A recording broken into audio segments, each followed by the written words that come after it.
Tudo bem com vocês? Eu estava com saudade. Você estava com saudade? Uma semana, né? Olha, semana passada eu estava aqui, a gente viu um pouquinho sobre as 4 profissões do Filho de Deus. Espero que você tenha tido a oportunidade de praticar a mensagem, né? Porque Deus muitas vezes manda a mensagem e durante a semana Ele já manda a prova, né? O teste manda a prova para você aprender, tá? E essa semana eu estava orando em oração, né, pedindo de Deus um direcionamento para saber o que nós íamos poder conversar nessa noite de domingo. E Deus me trouxe uma memória, né? Uma memória que eu tenho. Vocês sabem que eu gosto de correr. Eu sempre falo aqui que eu gosto de correr, né? O pastor adora dar umas corridinhas de vez em quando. E eu lembro uma vez que eu fiz uma viagem, eu fui a Brasília, e é uma viagem a trabalho, e eu sempre levo um kit, né, um tênis, um short e uma camisa para poder correr em algum lugar quando eu viajo. E aí eu levei, estava no intervalo, ia ter uma reunião à tardezinha, aí eu fui lá na recepcionista do hotel, falei, olha, tem algum parque por aqui, algum lugar para a gente correr? Falei, olha, aqui atrás tem um parque muito bom para você correr, todo arborizado, pode ir lá. E você vai ver que é bem legal. Aí tá bom, acordei, fui tomar café da manhã, calcei o tênis, botei a roupa, desci, né, fui até o parque. O parque, não sei se algum de vocês conhece, eu acho que é Sara Kubitschek, muito bonito o parque mesmo. E aí fui lá, fiz os meus alongamentos, estava um pouquinho frio, né, Brasília ali é frio e seco. Fiz os alongamentos, aqueci e fui correr. Comecei a correr, faz uma curva, faz a outra. E aquele dia, meu treino, como era uma corrida só de lazer, eu só ia aquecer, eu queria correr 3 quilômetros. Falei, não, vou correr só 3 quilômetros, só para soltar, né? A gente fala corredor, só para soltar, e aí eu paro. Eu nem estava preparado para correr muito, porque meu treino não estava em dia, né? Eu não estava fazendo direitinho, só dava para correr 3 quilômetros. E eu comecei a correr, fui admirando o parque, fui correndo. Eu estava com o meu relógio, não era esse, era um outro relógio que marcava a quilometragem, né? E aí eu comecei a correr, falei, rapaz, esse parque, será que ele é grande ou ele é pequeno? Eu não sabia, não fazia a mínima ideia do tamanho do parque. Eu sabia que andando, não tinha ninguém, porque o parque tinha acabado de abrir, era um feriado. Eu acho que era um feriado, eu sei que não tinha ninguém, estava vazio. Só tinha lá mesmo os pássaros, né, os cachorros, e eu. Comecei a correr, eu passei, eu olhei no chão, ali 1 quilômetro, o relógio deu 1 quilômetro, e no chão tinha uma marca. Estava assim, 8 km. Aí eu olhei, eu falei, será que eu estou começando invertido? Falei, não é possível. Não é porque eu comecei no sentido anti-horário, não sabia como é que era o parque. Eu continuei, falei, vou continuar. Continuei devagarinho, aí eu olhei de 7 km. Eu falei, não acredito que eu estou correndo ao contrário. Porque se eu for, eu vou ter que voltar, então não vai dar certo. Eu continuei, 7, 6, 5, aí eu cheguei, já tinha 4 quilômetros no relógio, e eu já não aguentava mais, eu estava cansado, eu falei, eu já estava só devagarinho, eu estava no meio do caminho, se eu continuasse, né, para chegar no 1, eu nem sabia se 1 era lá onde eu tinha entrado, porque eu não vi nenhuma marca no chão, ou eu voltava para continuar, eu parei, olhei, fiquei na dúvida, o que eu faço? Falei, quer saber? Eu vou logo para frente, eu vou continuar, e eu conheço o resto do parque. Aí eu já comecei mais devagar, e depois dali eu já estava andando. Eu passei em vários quiosques, todos fechados, porque eu já estava com sede, já queria tomar uma água, clima seco, friozinho, mas estava com sede. Eu continuei andando, e nada de água. Falei, rapaz, e cheguei, aí tinha um pessoal cortando grama, aí eu falei, amigo, onde é que eu compro aqui uma água de coco, alguma coisa para matar a sede? Ele falou, olha, lá na frente tem uma banca de revista que você vai achar o que beber lá. Falei, tá bom. Mas lá na frente, quando falou, tu vai correr um pouquinho ainda, está um pouquinho distante, aí tem 1 a 2 quilômetros. E aí eu não parei de correr, já tinha desistido, que tinha acabado a energia. Fui. Cheguei lá numa banquinha, sentei, tomei água de coco. Dali eu tinha corrido 7 quilômetros naquele dia. 7 quilômetros. Olhei para frente, o parque não tinha acabado ainda, mas já tinha um portão de saída, aí um estacionamento grande. E aí eu pensei, será que eu volto para o hotel? ou eu continuo a minha corrida? Aí sabe o que eu fiz? Pedi um Uber, né? E voltei para o hotel, porque eu não ia correr o resto daquilo dali. Mas por que eu contei essa história? Aquele dia eu me propus a correr 3 quilômetros, mas eu tive que correr um pouquinho mais, porque eu não sabia o que era. E é exatamente sobre isso que eu queria falar com você hoje. O título da mensagem é A Corrida Proposta. Deus tem uma corrida proposta para cada um de nós. E nós vamos ver aqui o que Deus deixou para a gente lá no livro de Hebreus. Está aqui o slide, inclusive, já apareceu aí. Hebreus, capítulo 12. Eu vou ler com você, pegue sua Bíblia, acompanhe comigo. Nós vamos ler os versículos 1 e 2.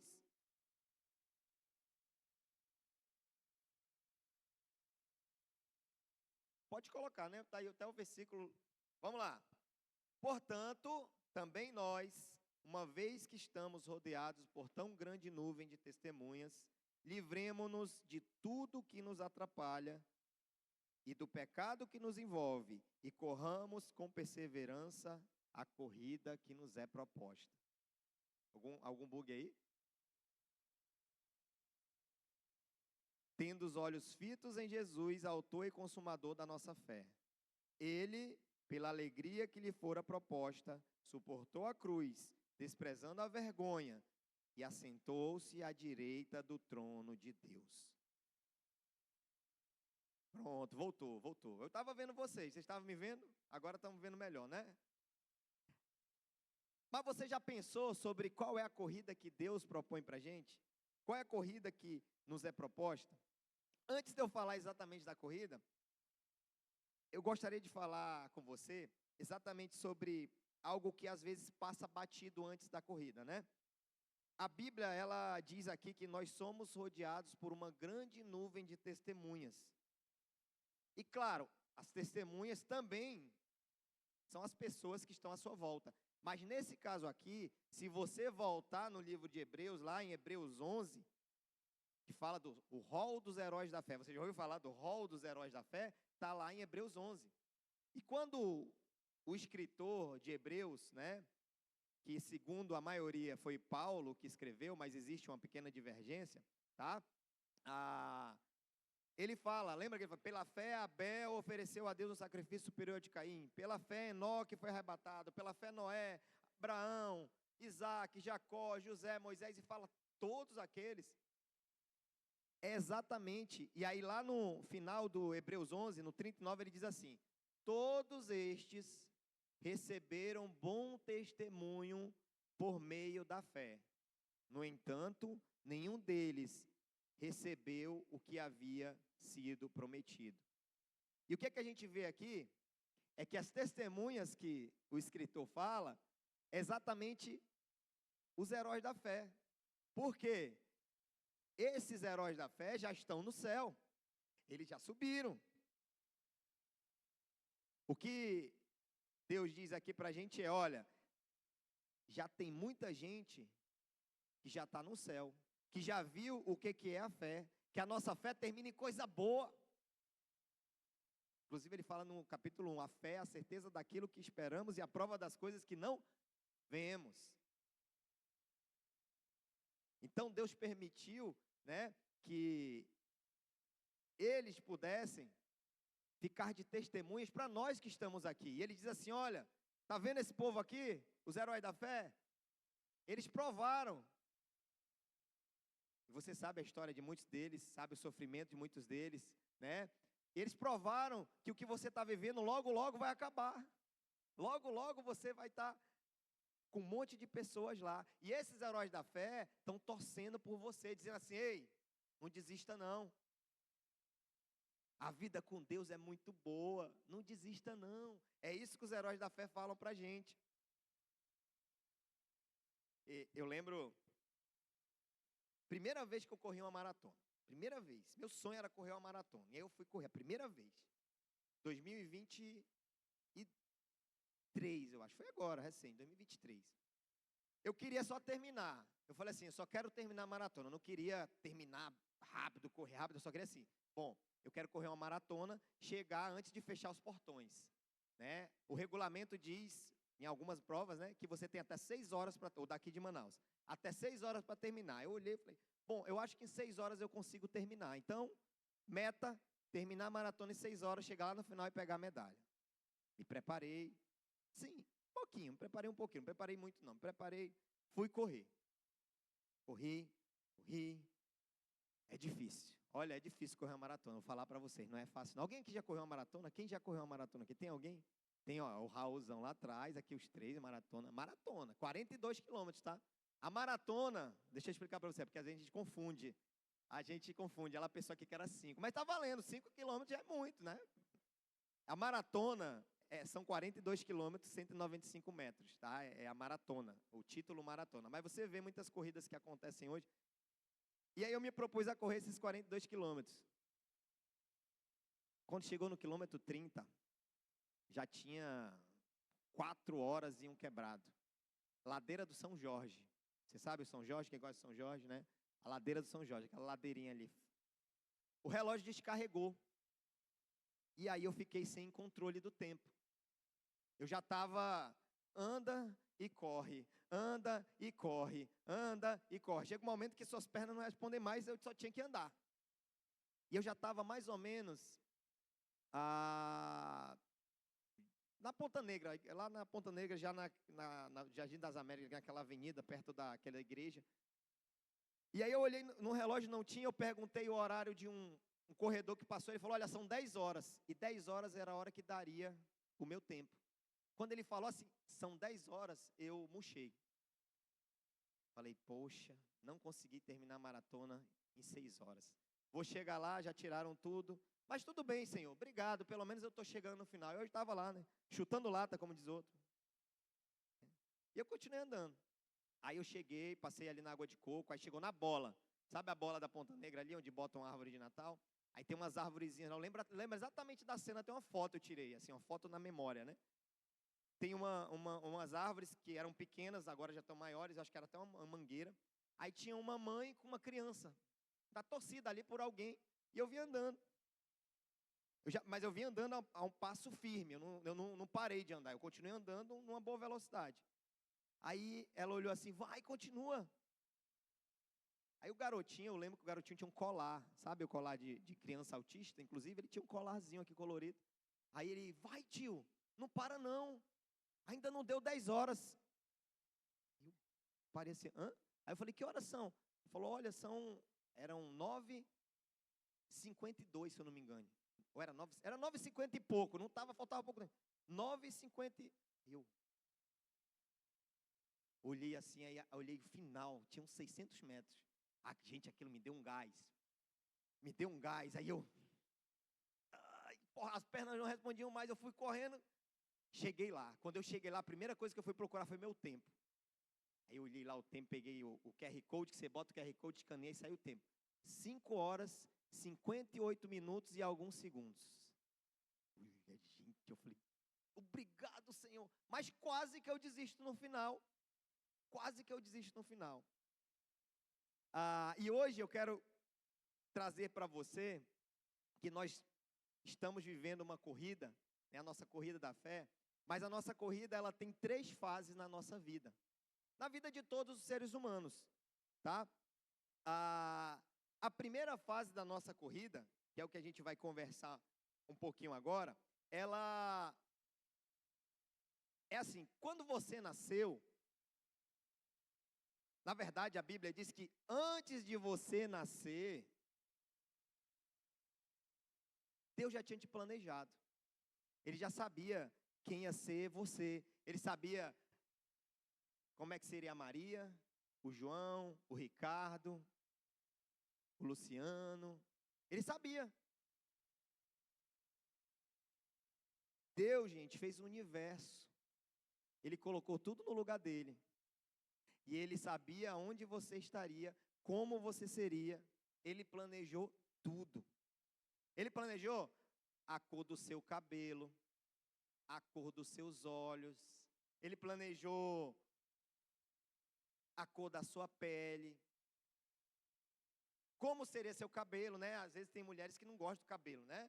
Vai lá, tenta dar uma ajeitada no cabelo, algumas até pintam assim, mas Deus sabe a cor que ele é, tá? Deus planejou que ele fosse dessa cor e dessa forma. Ele diz, não, vai ser assim esse cabelo. Sua altura, sua voz. Tudo isso Deus planejou. Ele já sabia. Então, para você nascer, a gente está na primeira fase, tá? Para você ter nascido, você precisava de um homem e de uma mulher. Esses dois precisavam se juntar para nascer você. Se fosse outro homem ou outra mulher, não era você. Então Deus planejou você com esse pai, com essa, mas pastor, meu pai não presta, meu pai, eu não sei nem quem é meu pai, ela tá pai não declara, não importa.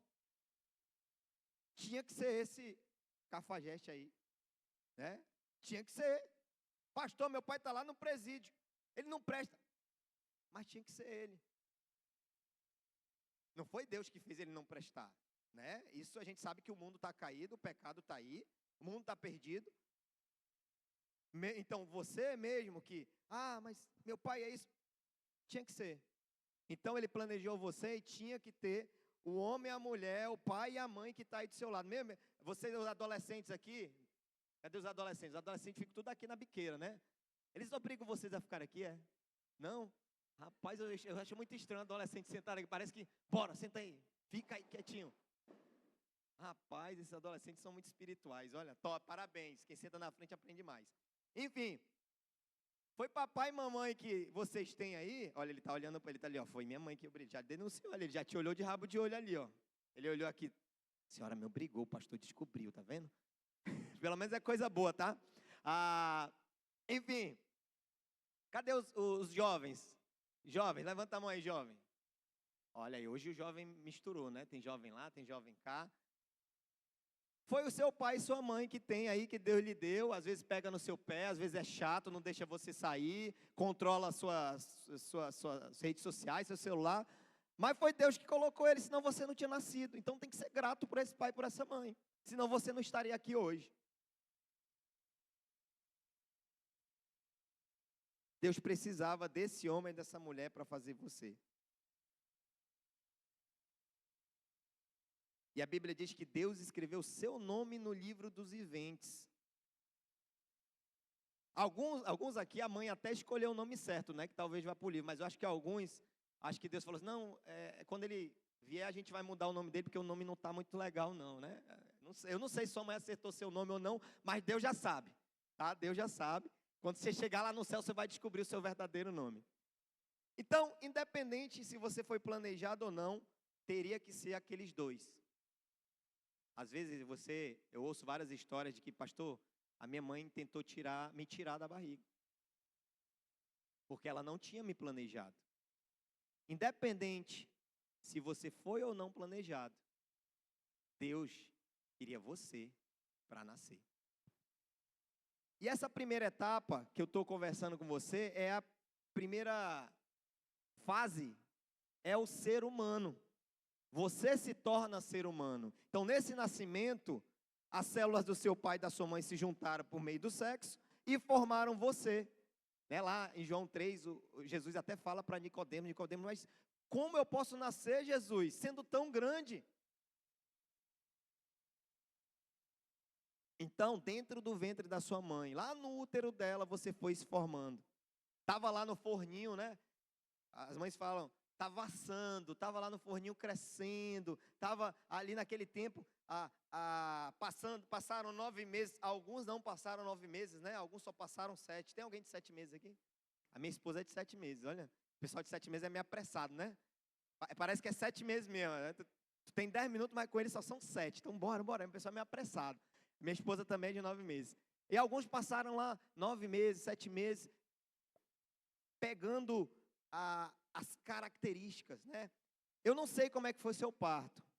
O parto da minha esposa, o segundo filho dela, o segundo filho meu, nosso, né?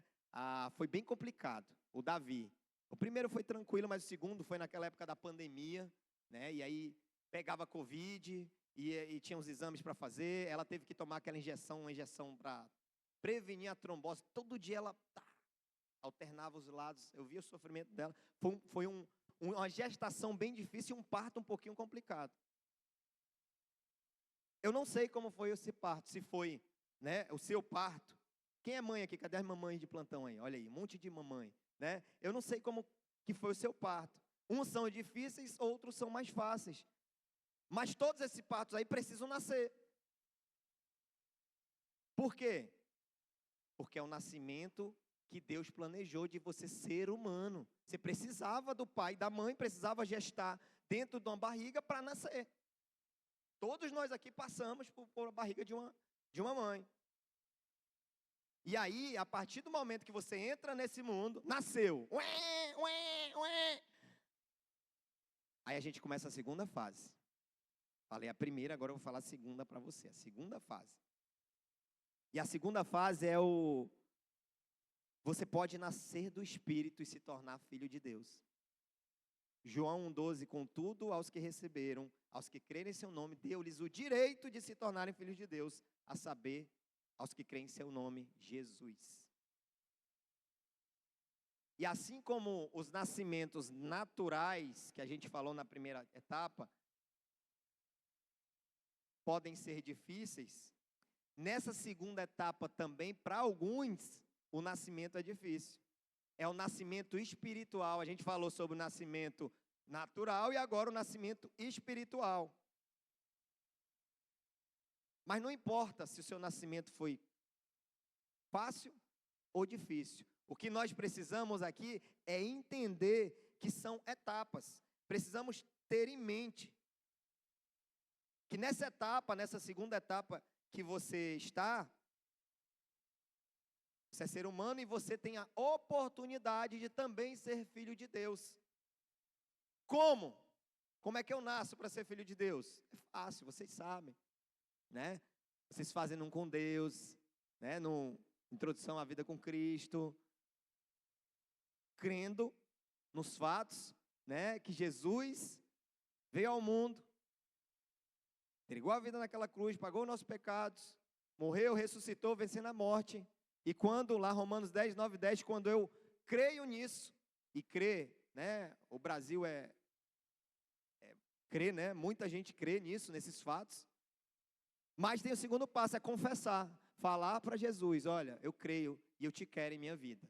E a partir daí você nasce do Espírito, nasce do Espírito. Efésios 1,13, nele, quando vocês ouvirem e creram na palavra da verdade, o evangelho que o salvou, vocês foram selados com o Espírito Santo da promessa. E quando nós entregamos a nossa vida para Jesus, aceitamos Ele como Senhor, o Espírito Santo vem fazer morada na gente, e agora nós somos seres humanos e seres espirituais. Essa é a segunda fase. E deixa eu falar para você a importância que é essa segunda fase da nossa vida, a segunda fase da nossa corrida. Sabe por que ela é tão importante? Porque é nessa etapa, só nela, que nós podemos nos tornar filhos de Deus. Jesus, o Filho de Deus, ele teve um nascimento humano, como Jesus Cristo, e teve um nascimento divino também, como Jesus Cristo. Jesus, todo homem, todo Deus. Mas como nós sabemos, Deus não força. Ele nos deixa viver, nos permite nascer, nos planeja e Ele nos dá o livre-arbítrio. Para que em vida, nessa segunda fase, a gente possa escolher Ele. E você que está aqui que ainda não escolheu Jesus, olha, Deus está mandando esse alerta. A oportunidade. Não sei até quando. Ele pode voltar hoje à noite, pode voltar amanhã, ou você pode ter mais algumas semanas, alguns meses. Mas Deus está dando essa oportunidade de, durante essa fase, escolher Jesus, decidir por Ele. Esse período aqui que nós estamos agora é um período de gestação também. Similar à gestação que você teve na barriga da mãe de 9 meses, nós estamos aqui em gestação para a vida espiritual.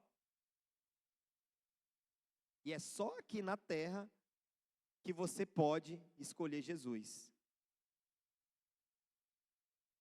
Somente nessa segunda etapa que nós conseguimos aceitar Jesus. Isso é você que decide. É nessa etapa aqui que você tem que dizer: eu quero Deus. Eu quero Deus para ser meu Senhor e Salvador. Mas você pode dizer também, né? Você pode também dizer: não, eu não quero saber disso. Eu tive um professor de filosofia que ele falava, né? Ele dizia assim: não vem me falar de Deus não. Eu sou ateu, eu não quero ouvir, não vem. Não vem. Escolha.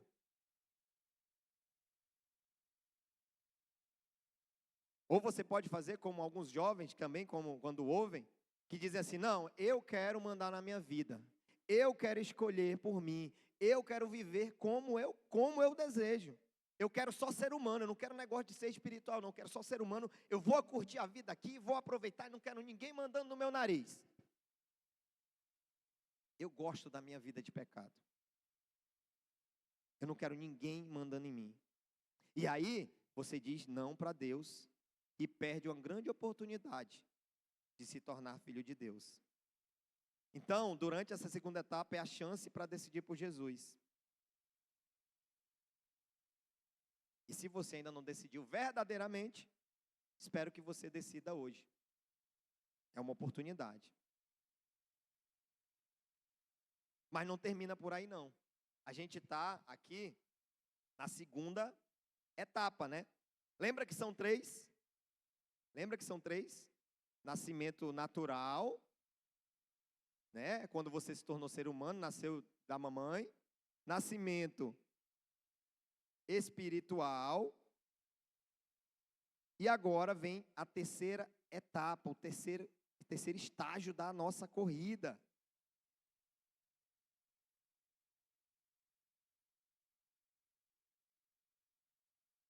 Que é, no terceiro estágio, é onde nós ficamos aperfeiçoados. E Deus quer que nós entendamos que toda essa nossa corrida são etapas. Mas aqui não é o final da corrida não, tá? Essa nossa corrida que a gente está aqui é para chegar no final, na eternidade, o aperfeiçoamento. Nós vamos correndo para chegar lá, para curtir o Pai, curtir Jesus, ficar lá nos braços de Jesus, lá onde é tudo bom. É como se fosse um adulto. Agora vocês são adultos, mas vocês foram crianças, né? Hoje vocês usufruem, hoje nós usufruímos, né? Do trabalho, você tem sua vida, tem coisa boa, mas não é a perfeição, ainda não é tudo aperfeiçoado, ainda existem doenças. E aí você vai viver com o Pai, se aperfeiçoando, onde não haverá mais doença, vai ser só alegria, só coisa boa. E é nessa corrida que Deus quer que a gente permaneça. Então, não desista da segunda etapa. Não desista de continuar correndo, porque a gente vai ter que entrar na terceira. A etapa do meio, ela é muito importante. Ela pode durar muito e ela pode durar pouco. Alguns de nós, né, vão durar 50 anos, outros vão durar 70 anos, alguns duraram 15 anos. Romanos 8,10 diz assim: mas se Cristo está em vocês, o corpo está morto por causa do pecado, mas o espírito está vivo por causa da justiça. Na primeira etapa, nós desenvolvemos e adquirimos características dos nossos pais biológicos. Falei para você, né, tem as características dos seus pais, físicas inclusive. Às vezes a gente chega lá na igreja, chega com os meus filhos, aí chega alguém: olha, ela é a tua cara. A minha, né? A minha filha, dizem que tem a minha cara. Coitada da bichinha, né? Aí o meu filho: olha, ele é a cara dela. Olha só o sorriso da mãe. Olha essas pernas longas, parece o pai. Eu não sei qual é a característica que você tem aí, Certamente alguém viu, se você lembra, né? Alguém viu, olha, você parece muito com sua mãe, né? Olha só, físicas, né? Características físicas. Olha só, seu cabelo parece com o do seu pai. Olha só essas mãos, esses dedos longos, tá puxou para a mãe. Né? Essa canela fina é igual do teu pai. Né? Alguém já ouviu isso aqui? Às vezes falam, né? Os adolescentes já ouviram? Olha ali, fala, tu parece com o quê? Com quem? Sua mãe? É, parece mesmo. É verdade. Que bom, né? Se fosse com o pai. Será que tu vai perder o cabelo igual ao teu pai? Vai, já tem 2 entradas. Olha aí, não sei. Enfim, quando você, como ser humano, você adquiriu lá os 9 meses que você estava na barriga, o DNA, aquilo tudo, aquelas células foram pegando características físicas do seu pai e da sua mãe. E você foi crescendo quando ser humano e foi desenvolvendo. E a segunda etapa, depois que nós aceitamos Jesus, com o passar do tempo, nós adquirimos o quê? As características dele. Assim como você foi se assemelhando com as características físicas dos seus pais, a segunda etapa é uma gestação espiritual, que começa quando você aceita Jesus e termina quando você morre fisicamente, quando você for estar com Cristo. E aí, nessa fase agora, que você já é filho de Deus, nasceu do Espírito, eu espero que todos já tenham nascido, você vai adquirir qualidades do Pai. As pessoas têm que olhar para você, e eu não sei se olham, e olhar assim, olha, você parece um Cristozinho, olha a atitude dele, ele é bondoso, é sorridente, olha, ele age com compaixão com as pessoas, olha, ele é fiel à mulher dele. Olha, o meu vizinho aqui me deu um bolo de presente, mesmo eu xingando ela todo dia, já matei o cachorro, já batei som alto, e como é que está fazendo um negócio desse?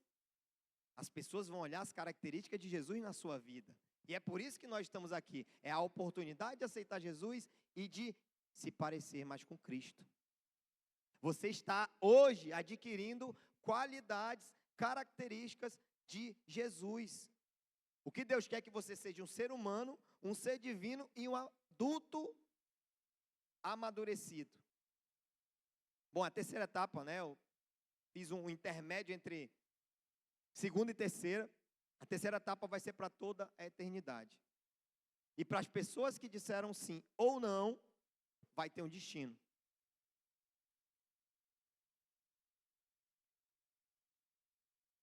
As que disseram sim vão para a eternidade. As que disseram não vão para o lago de fogo.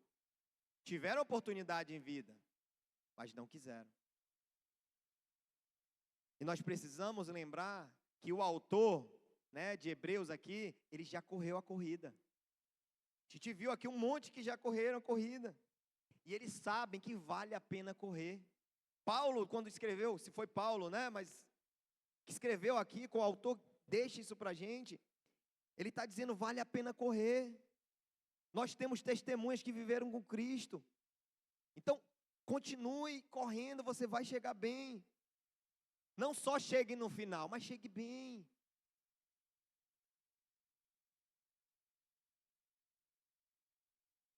Chegue bem. Vai, tio, não para não, continua correndo. Ainda não acabou.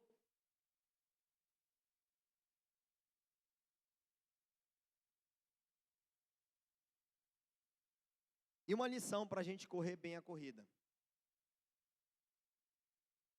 Para corrermos bem, nós precisamos ficar com olhos fixos em Jesus. Precisamos estar focados. Quem lembra daquele atleta chamado Vanderlei Cordeiro de Lima? Alguém lembra aqui? Nas Olimpíadas de 2004. Ele vinha correndo, ia ganhar, né, as Olimpíadas, ele vinha focado, aí saiu um cara do nada, da multidão ali, pá, abraçou ele, ele caiu no chão. E aí passaram ele não foi o grande medalhista, né? Às vezes, nas nossas corridas, acontecem isso. Você está focado, e aí vem Satanás, através de dificuldades, através de tentações, através de problemas, e ele tenta derrubar você para você não chegar. Por isso, o foco absoluto tem que continuar sendo em Jesus. Numa corrida, o foco, é no final. Não olhe para trás. Muitas vezes, pessoas vão tentar atrasar a sua corrida. E para você chegar bem na próxima etapa, nós precisamos, tirar as coisas que nos atrapalham. Tudo que nos atrasa. Pode ser um trabalho, pode ser um ídolo. Existem algumas coisas que pesam. Eu tinha na minha época de quartel, tinha um tenente Castelo Branco, o nome dele. Ele fazia a corrida rústica. Corrida rústica é uma das competições que tem lá no quartel. Quem sabe o que é corrida rústica aqui? O pessoal sabe o que é corrida rústica, né? Calça e coturno, e aí você corre e vai embora. Pode ter corrida também normal de tênis. Mas toda corrida que o tenente Castelo Branco corria, era impressionante. Eu ficava olhando, ele sempre tirava ali nos 3 primeiros lugares, quando não o primeiro lugar. E eu sempre observava ele saía calçado, e ele chegava descalço. Todas as vezes ele saía calçado, e ele chegava descalço. Competição, saía calçado e chegava descalço. Aí um belo dia eu cheguei lá, tenente, o que acontece? Que tu tira o tênis no meio do caminho? Por que tu tira? Ele fura, tu corre errado? Ele falou, não, Tony. É que chega um momento da corrida que o tênis, qualquer calçado me atrapalha e eu corro melhor descalço. E aí eu tiro, que é para mim conseguir ganhar. Ah, tá. Ele tirava o tênis porque atrapalhava ele. Nós também temos que ser assim. O que nos atrapalhar de correr, a gente tem que tirar. Tenente Castelo Branco era um tênis. O que está te atrapalhando de correr? Essa corrida que é proposta. Qual é a dificuldade que está te atrapalhando? Então, uma dica aqui, a primeira dica para você continuar bem na corrida, foco em Jesus. Segunda, tire o que te atrapalha, elimine o que te atrapalha, tire as coisas que pesam. Quando a gente fazia marcha pela selva, a gente carregava mochila. Você já viu, né? O soldado com a mochilona. Aquelas mochilas costumam pesar um pouquinho. E aí um dia, no meu último exercício, lá antes de me formar, eu fui fazer a marcha. Gente, aí os instrutores botam um monte de peso na tua mochila, né? Botam garrafa de água, bota ração, bota roupa de muda, bota o kit de armamento, bota o kit de costura, bota o kit de limpeza, bota tudo. Aí aquilo dali chega a pesar uns 30 quilos, mais ou menos. Aí você bota e vai. A gente já estava há 3 dias caminhando, só parava para dormir, caminhando, parava para dormir, todo mundo exausto. E aí o sargento chegou lá, tá cansado? Eu era o 17, tá cansado 17? Aí tá com aquela cara assim, né? Não tem mais nem reação para nada. E aí era o meu canga, era o 18, né? Sempre tem lá, trabalho por cangas, é o parceiro, né? Era o 18. E 18, você também tá cansado? Vocês querem aliviar a bagagem? A gente ficou assim, você fica meio desconfiado de responder, eu vou te ajudar. O que tu quer largar? Aí a gente estava com 2 garrafas de água, né? Garrafa PET, aquela cheia d'água, que é o que a gente bebia. Aí ele, vai me dar isso aqui? Vou. Aí ele pegou as nossas garrafas, a gente entregou, menos 4 quilos, né? Aí ele furou a garrafa, esvaziou, guardou no saco de lixo, a gente foi andando. Sem a água. A água fez falta lá na frente, mas ficou mais leve. Larguei aquele peso e ficou mais leve. Então, elimine os pesos que estão dificultando a sua caminhada. Pode não ser pecado, tá? Eu falo pesos, mas não necessariamente é um pecado. O que está te atrapalhando de focar em Jesus? É um trabalho? Para os jovens aí, é uma namorada? É um crush, né, que chamam? Um relacionamento? Tire. É uma série? Tira.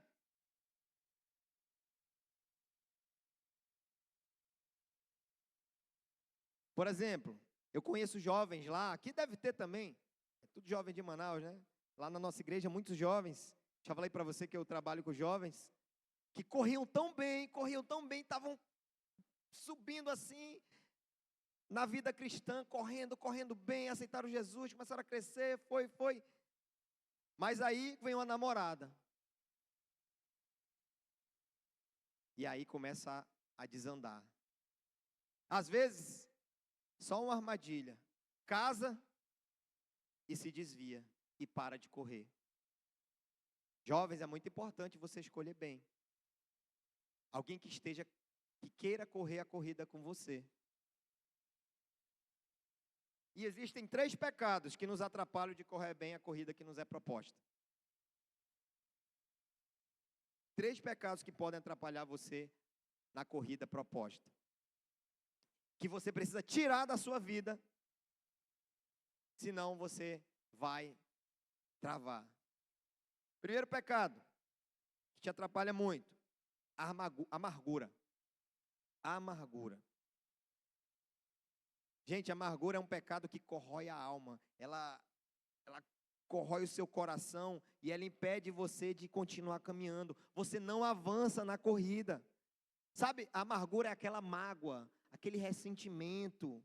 Você sente um aperto no coração, você nem come bem, nem dorme direito pensando naquela coisa ali. E acontece muito no meio dos crentes, infelizmente. Aqui não é diferente. A nossa igreja tem, aqui deve ter. A Bíblia nos ensina que nós devemos nos livrar de toda raiz de amargura. Hebreus 12:15. Cuidem que ninguém se exclua da graça de Deus, que nenhuma raiz de amargura brote e cause perturbação, contaminando a muitos. A amargura vai destruir você. Você não vai correr bem. Esse pecado é um pecado que atinge muitas mulheres. Não só, homens também, mas mulheres costumam ser atingidas, em maioria, pelo pecado da amargura, da mágoa, do ressentimento. Sabe o que você faz?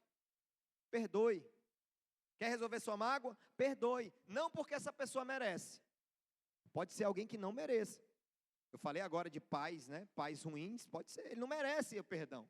Mas você tem que perdoar, não porque ele merece, mas porque Deus manda.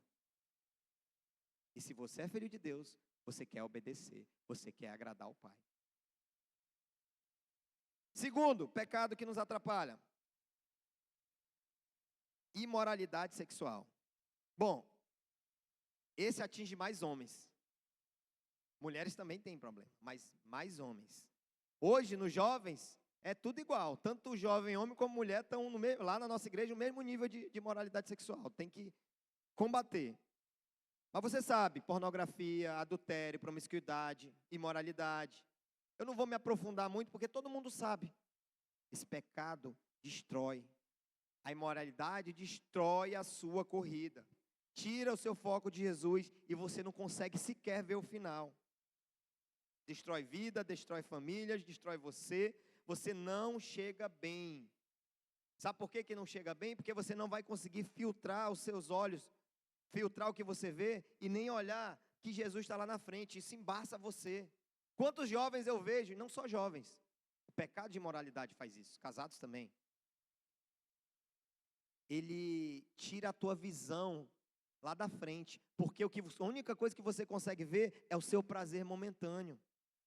E quantas famílias são destruídas por causa de imoralidade, por causa de uma paixão repentina.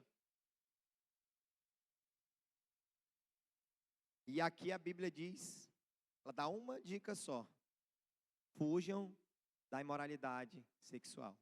Fugir. Cadê os homens para mim? Repete comigo. Fuja. Fugir. Fugir. Imoralidade sexual. Fuja. Não adianta ficar tentando lutar ali. Não, fuja. Suma. Primeiro, amargura. Segundo, imoralidade. E terceiro,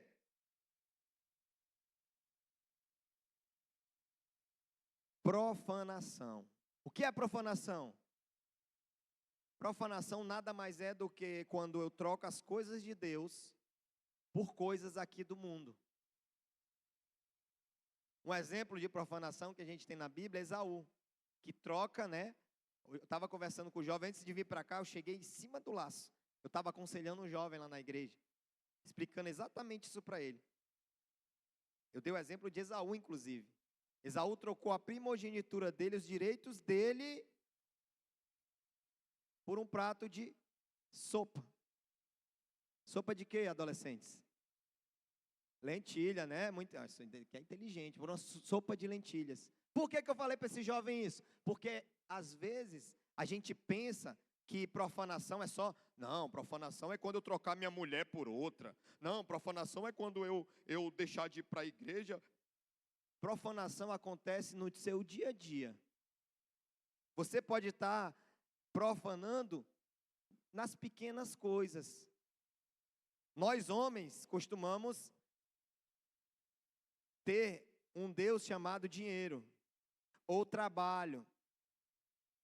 Quando você troca as coisas de Deus por dinheiro, ou lá a sua profissão, você não pode fazer nada, não posso fazer um ministério porque eu estou muito cheio, muita coisa para fazer, a minha empresa, o meu...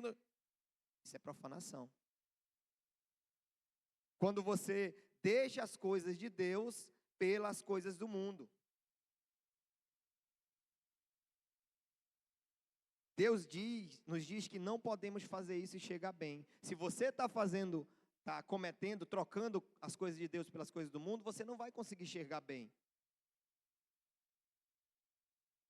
Quando você deixa de servir a Deus por besteira, quando você falta o culto por besteira, ah, não, hoje choveu, não vou para o culto. Não, hoje teve jogo do Flamengo, o Flamengo perdeu.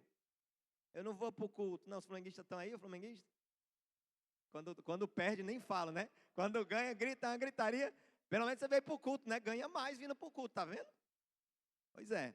Enfim, quando você troca o culto de vir para a igreja porque você tinha que ir para o aniversário do cachorrinho, para o aniversário sei de quê, o jovem quando deixa de vir para o culto porque tinha coisa mais importante, eu ia para o cinema.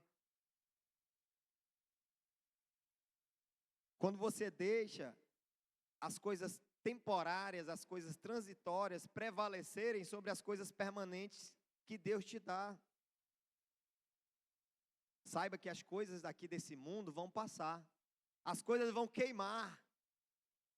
Lembra do incêndio que teve na fábrica? Agora é recente, eu acho que foi ano passado, teve uma fábrica aqui no distrito que queimou. Você viu como ficou aquela fábrica? Queimou toda. Tudo no chão, uma fábrica de carros. É isso que vai acontecer com as coisas desse mundo. Por isso que não adianta você ficar trocando as coisas materiais pelas coisas espirituais. Sim, nós temos que trabalhar muito, mas que isso não seja um Deus para nos tornarmos profanadores.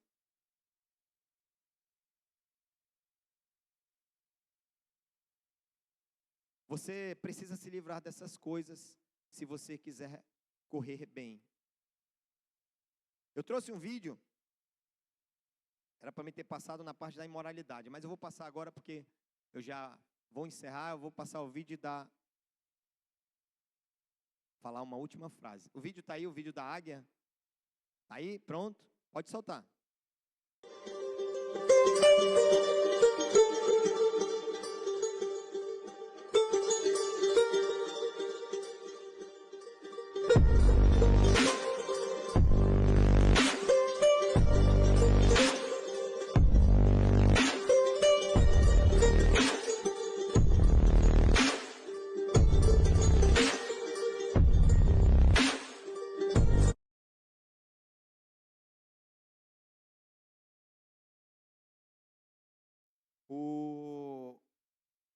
É isso que o pecado faz com a gente. Ele vem sorrateiramente, ele nos envolve, atrapalha. E se você não lutar, não perceber, ele te tira da corrida. Deus quer que façamos uma boa corrida. Obrigado. Deus abençoe.